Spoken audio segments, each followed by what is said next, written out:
Hi everybody, it's Andy from Snow Camps Europe, back with another episode of the podcast. I'm with Paul from the Ski Instructor Academy in Austria, and today, Paul, we've got a topic that's been sent in by one of our watchers or listeners.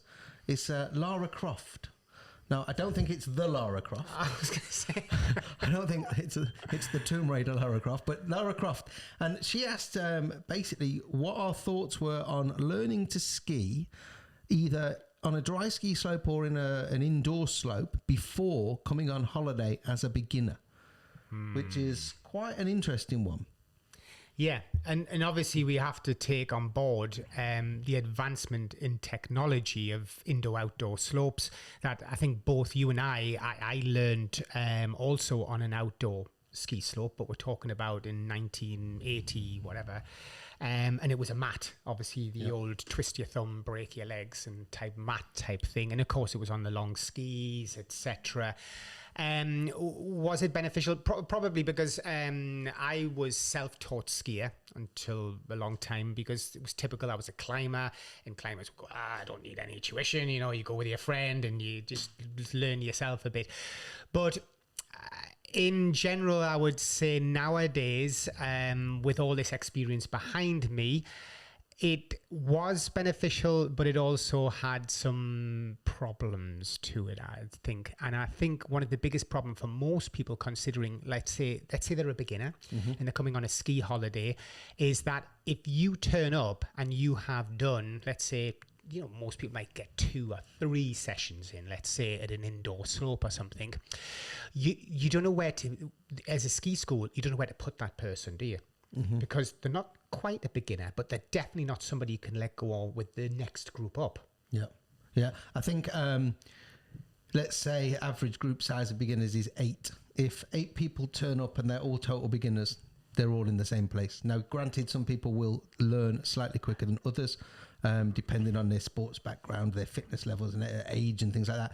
But if you are, let's say, the 2 people who've been to a ski dome and you've had 3 sessions and you've learned to put your skis on, you've done all of the start off balancing exercises, and you can do a snowplow turn down that indoor slope, well, that's going to be great. However, for the first day of your ski holiday, you're going to be probably a little bit bored. And as Paul said, you probably can't go into the next level group, because even though you can string some snowplow turns together down an indoor slope, the next level group, I'm using Caprunnen as an example, where they would go and ski, you probably wouldn't get down.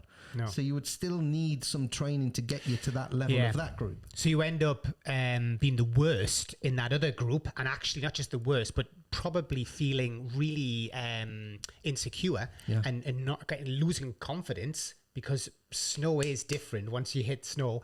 And then you've got the other group, which makes you feel like, oh, I'm way beyond this. Come on, I need to get moving. And I think that way, maybe the only way to get around that would be, oh, okay, I'm now in that weird position where I've done and invested in some time back in wherever country and the indoor slope. I probably now need to invest in a private when I arrive in resort to accelerate me up and spring me up to that next group. And that would work, I would have said. 1 day private, you'll be ready to jump into the second people group who've already skied for a week or even 2 weeks. Yeah, that could be the way around it. Yeah, that's a good idea. And most ski schools, and we'll use Austria as our example, we always start group lessons on a Sunday. So if you had that private on a Sunday, you can always join that group again on a Monday. Normally they don't let you join a group after a Monday, because again, the group have moved on, the group is settled, and they always then recommend privates. But as Paul said, private on the first day, get your legs, not necessarily get your legs back, but get moving to the level of that next group, and then slot into that group. So what's the difference between a dry ski slope and an indoor slope then? Yeah, well, I mean, the dry slope I was on obviously was a mat, and it was, sprayed with water, so it was slippy. And where was it? I want to say Edinburgh. Okay, Hill End probably. Hill End. Yeah, okay. So that's, and I obviously, to be perfectly honest, I've never skied on an indoor ski slope because why would I? Okay. Why? And I'm not nothing against indoor ski slopes, but I was in Dubai. There's a huge indoor ski slope as well. But come on, if you're skiing 8 to 10 months of a year, the last thing you want to do is go into a freezer and ski an indoor slope. There's absolutely no reason. Whereas I understand people who don't have that luxury of skiing outdoors, maybe they see it as an advantage. And obviously a lot of my team have skied on indoor slopes a lot. And I know one of them's off to Dubai actually to teach in Dubai at the minute. But I would think that the indoor slope, the actual artificial snow slopes, are far better than the outdoor slopes. Yeah. Dry ski slopes, obviously you said about these brushes, the Dendex matting, which I had the pleasure of breaking my thumb on 3 times when I was a kid, is, as you said, it needs to be wet, it needs to be moist so you slip. What you're going to feel the difference of if you've been on a dry slope and then you go inside is the snow is a lot slippier. Quicker. Quicker. What I noted when I skied on indoor slopes, and I think I've only skied in Tamworth, and it was when Tamworth opened, which must have been early 90s, is it was quite icy. Yeah. But I think the systems have improved now, and it's not so icy, but it is still obviously artificial snow. And if you've ever been on a holiday at the beginning of the season, for those people who have skied, you'll know how artificial snow feels, and it's a very different feeling to real snow. But what we used to say back in the day when I was skiing on dry ski slopes and teaching on dry ski slopes, if you could learn to ski on a dry ski slope, once you got on your holiday, it was a lot easier. Yeah. Because there was less friction. And typically the mountain was slightly steeper than most dry ski slopes. So it's the old thing again of challenging yourself a bit, and actually then it makes it easier when you're actually on the real thing. Yeah. I think the other noticeable difference is that from what my understanding from what I see online in forums is the indoor slopes are not cheap. For 1 or 2 hours, it's a lot of money, where I think if you go to your local dry ski slope, and my local dry ski slope, even though it wasn't really local, but was the Bebington Oval, 40-meter slope at a council-ran leisure centre. And okay, I'm talking many years ago. It was a few pound a session. Obviously, that will be more expensive now, but I believe the indoor slopes are extortionately expensive. And I've got something like £60 in my head for 2 hours, which may be right, maybe wrong. If you ski at an indoor slope and you take lessons, then let us know how much they do actually cost. Yeah. So I'm just looking there at what is the longest indoor ski slope in the world, and also I'm interested in what it is in the UK. So I can see it's 200 meters run. Now, I was saying to Andy that if you have a run that is, like for example here in Cap Run, it's 5 kilometers long from top to bottom. You can see how many times you're gonna have to go up and down that lift to actually achieve that same. And not just, don't forget, if a run is 200 meters, there's a starting and there's a stopping of it. So probably 120, 30 meters of it are of some use to you to do something with it. I do see that actually the world's largest one is 640 meters in length. But again, I don't know how much of that's usable terrain. Where is it?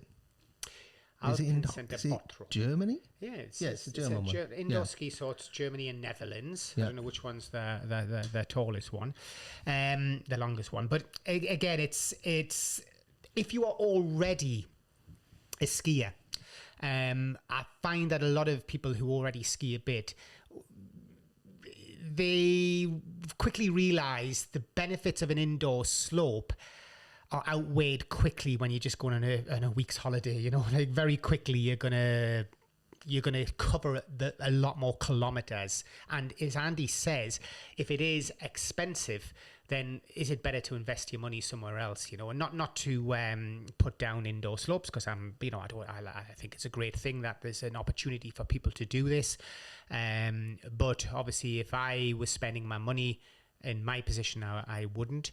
If I was a beginner, I would probably still want to break that rule of saying I want to get ahead of the other beginners. Just typical competition, like, all right, I want to know what this is all about before I get out there. So I do think as a complete beginner, there's nothing wrong with that. And that's why it's a bit like skydiving and stuff that I've done, these indoor wind tunnels now, etc. It's like, it's quite cool. So instead of having to, decide, am I going to like skydiving and start investing thousands of euros in skydiving, you can go to an indoor tunnel and you can see what it's like to fly and things, and then you get addicted to it. And I think there's nothing wrong with beginners, complete beginners, doing this, but just be aware that unless you're in a group where multiple people have done this, and there's this like group of 8 people have all done a couple of hours on a ski slope, then you are going to be out of sync. Yep. And that makes it difficult. And the only way to get around it is if you've got the money to afford to pay for a few sessions at these dry slopes or indoor slopes, then why not just get a private when you arrive in a resort and keep that momentum to jump you ahead of a group or two. If you're an intermediate skier already and you've done 2+ weeks to 10, what do you reckon, Andy? Would you invest your money through the summer? I think that there are ways that you probably could and would want to do it, and it's what I did. I learned to ski on snow in the mountains, and then I joined a dry ski slope club, the Oval Ski Club at Bedmonton, and I skied there once or twice a week. But that was partly or mainly to train slalom as well. So what I would say is if you are going to invest money on keeping your skiing legs up to scratch during the off season, then join a club, because you normally get the rates a little bit cheaper than if you were just a member of the public coming to do a 2-hour session or whatever it be. You'll also, by being a member of a club, you will get coaching. They normally have coaches and trainers within the club, and they'll do different level training, and you probably ought to pick up a few things that you will then be able to use in the mountains.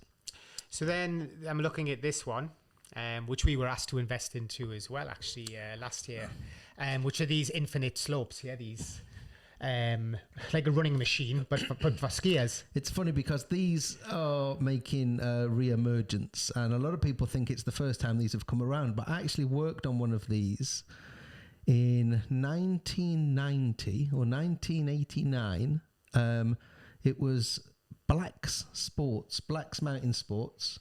They had them installed in several of their shops, and the Chester shop was one of them. And if you booked your holiday with a certain holiday company, you got 3 or 4 one-hour lessons for free. Right. So you would come down to Black's Mountain Sports in Chester, and you would have lessons. And at the time, these carpets were a lot narrower. I would say they were about 1.5 meters wow. in width. Like a running machine. 2 of them next to each other, and then it was probably 4 meters in length, and the 2 of them spun at the same time, but your skis were tiny little skis, right. And the edges had been removed. Oh. Where now obviously the carpets, it's the same carpet, but they're a lot bigger, and you use a regular pair of skis. And I worked a whole winter teaching people on these rolling carpets way back then. But what were you about to say? I know. I was just wondering. Like I was criticizing indoor slopes for the length of them, for example. Yeah. Well, hey, this you can ski forever. You can you can have the longest ski run of your life. However, it is a perfectly smooth surface, and even though you can tilt the angle, you can go steeper, and they can put a camber on it.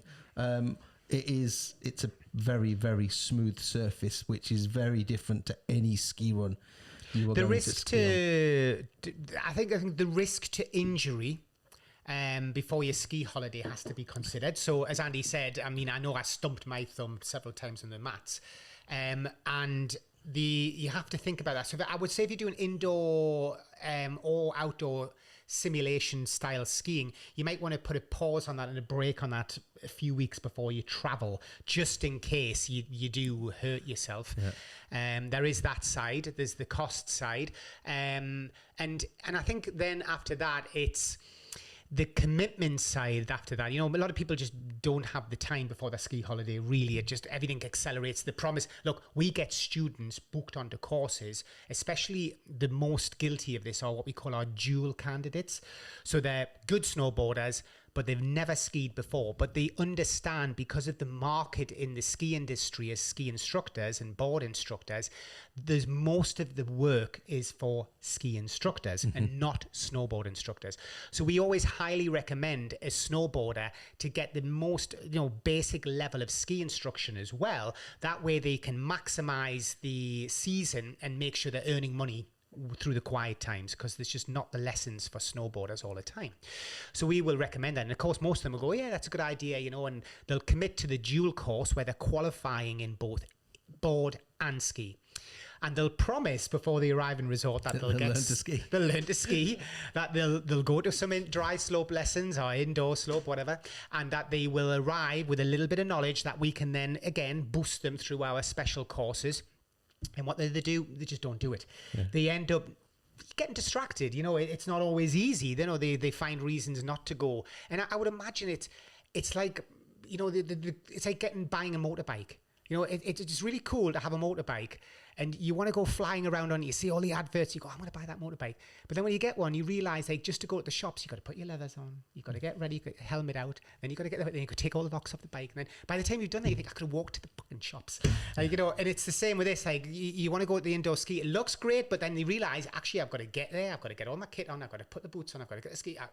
And I think it starts to think it must be almost like a 3-4 hour thing just to go for a little bit of a run for a... Yeah, I remember with the dry ski slope, in October, November, we would see a big influx of members. They would all come, they would take advantage of the club lessons, and they would learn to ski a little bit before going on their holidays. And then they'll come back off their holidays with their photos, and they'll be, we had a great time, we've already booked for next year. But come end of February, middle of March, the club would become smaller again, and it would only be really those people who were racing through the summer race leagues and then their parents, let's say, or friends, that would then be there in the summer. And then once the school holidays hit, then you would have gone from having maybe 150 people on a Sunday night for ski club skiing to maybe 30, Yeah.